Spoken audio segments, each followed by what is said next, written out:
सीता माता को क्यों देना पड़ी अग्नि परीक्षा। बहुत ही सुंदर कथा। प्रजा का मान रखने के लिए ली अग्नि परीक्षा। पौराणिक कथाओं के अनुसार प्रभु श्री राम को मर्यादा पुरुषोत्तम के नाम से भी जाना जाता है और एक राजा की तरह श्री राम के लिए अपनी प्रजा के लिए समर्पण सबसे ज़्यादा महत्वपूर्ण था। ऐसे में जब लंबे समय तक रावण की कैद में रहने के बाद माता सीता श्री राम के साथ अयोध्या लौटी, तब उनकी पवित्रता को लेकर समाज के एक वर्ग में संदेह होने लगा।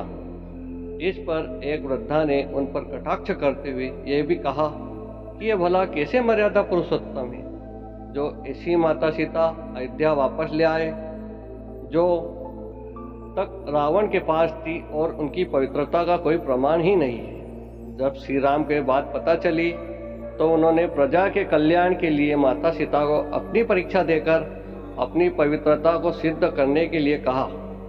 प्रभु श्री राम की बात सुनकर माता सीता अग्नि में समा गई।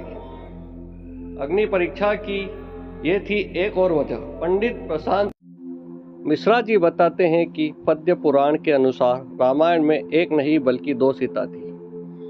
पहली असली और दूसरी माया की सीता।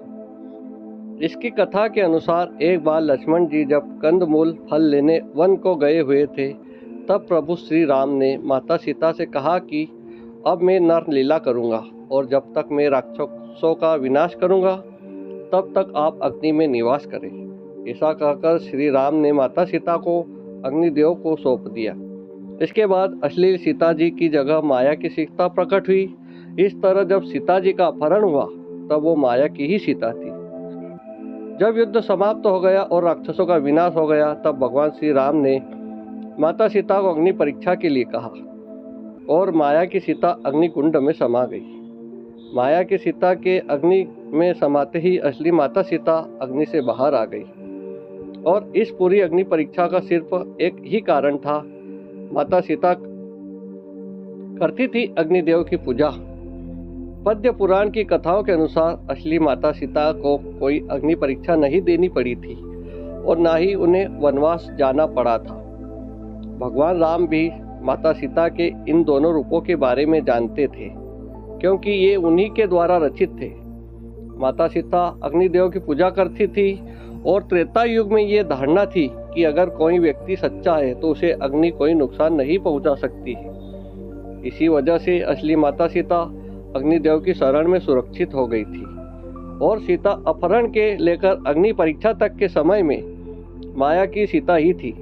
रामचरितमानस के अरण्य कांड में दोहा 23 और लंका कांड में दोहा 108 से 109 तक में इस प्रसंग का वर्णन किया गया है। जय हो सीता मैया की। आपको यह कथा अच्छी लगी हो तो वीडियो को लाइक, शेयर और सब्सक्राइब जरूर करें। बहुत बहुत धन्यवाद।